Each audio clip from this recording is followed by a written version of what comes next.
the UK we've had a few hot days, up in the 20s, maybe even a little bit more. So it just brought to my mind, should you make any adjustments when you're running in the heat, or is there anything you need to do differently? As with anything running related, it depends. Some people really love the heat and, you know, go faster and go better. Some people, I do find it a bit of a struggle in the heat. It just feels like I'm working a lot harder, even on a steady run where I'm trying to keep my heart rate fairly low. It just feels like I'm working a lot harder. But there are a number of things you can do if you are a bit like me and you feel like you're labouring, that you can do to make these runs feel a little bit better. First one is get out earlier, and I do like getting out earlier when it's much cooler.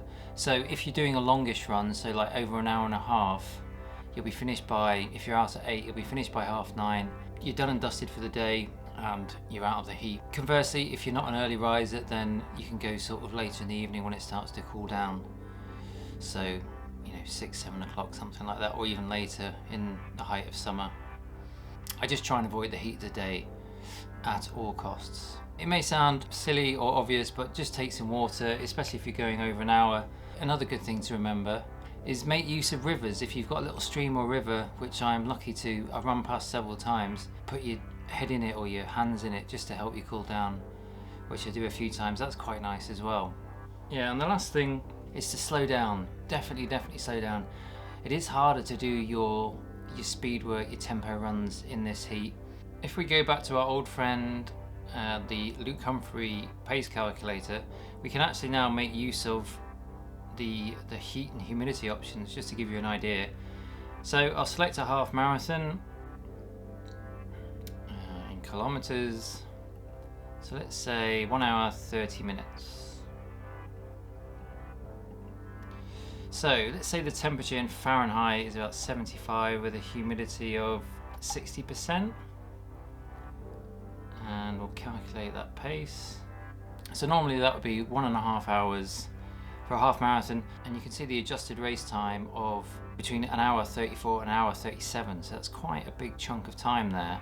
And you can see the difference in pace per miles and kilometers. So normally you'd be running at 6:52 miles, that's gone up to between 7:12 and 7:24, and then 4:16 kilometers goes up to 4:28. So you can see how much slower the heat can cause you to run. Again, this is very individual. Some people will absolutely love the heat. Some people love the freezing cold, putting on a jacket. It is, as anything running related, it's all very much an individual thing and a lot of trial and error. If you're someone like me who does not thrive in the heat, then definitely slow down. Every marathon in the world seems to be in October, so we are going to be running all through the summer, and we're going to have to do the long runs. The peak long runs will be in August. So yeah, there's going to be a lot of, you know, maybe getting up very early some days to try and alleviate this heat as much as possible. I remember being on holiday a few years ago in Crete. The heat was just, I mean, it was way hotter than in the UK at the moment, and I just found it incredibly stifling. I could only do, I just felt like I was crawling around, and I could only really do sort of 7 or 8 kilometers before I had to stop. And not that I was looking to do huge mileage or anything, but just to keep myself ticking over. But and this was early morning as well. But yeah, it just I really did struggle in those conditions. Which may be why we haven't seen any. Are there any Greek or Cretan marathon runners? Must be. I don't know. Kenyans are alright though, and it's pretty hot there. But anyway, stay out of the sun, lads.